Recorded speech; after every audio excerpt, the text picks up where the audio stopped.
ఇద్దరు బాటసారులు ప్రయాణం చేస్తున్నారు. ఒకడు ఎప్పుడూ నిజం చెప్పడు, మరొక్కడు ఎప్పుడూ అబద్ధం చెప్పడు. వాళ్ళిద్దరు అలా కోతుల రాజ్యం దాకా ప్రయాణించారు.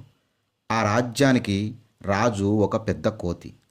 ఆ కోతి రాజుకు ఈ ఇద్దరు బాటసారుల గురించి తెలిసింది. వాళ్ళు తననొక గొప్ప రాజు అనుకోవాలనే దాని ఉద్దేశం. అందుకని ఆయన పెద్ద సింహాసనపై కూర్చున్నాడు.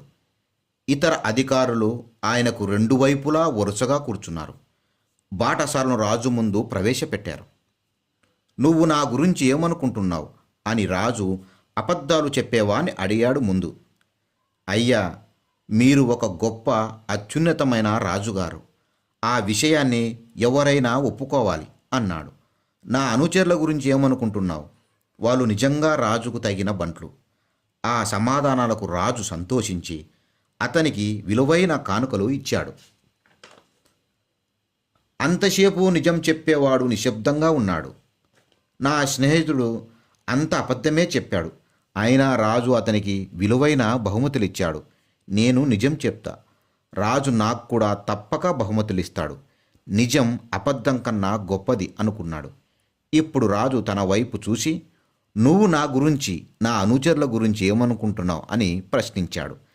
అయ్యా, మీరు మంచి తోకలేని కోతి, మీ అనుచరులు మంచి కోతిమూక అన్నాడు. ఆ రాజుకు పట్టరాని ఆగ్రహం వచ్చింది. ఈ మూర్ఖుణ్ణి వెంటనే నా రాజ్యం పొలిమేర వరకు తరిమి కొట్టండి అని భటులను ఆజ్ఞాపించాడు.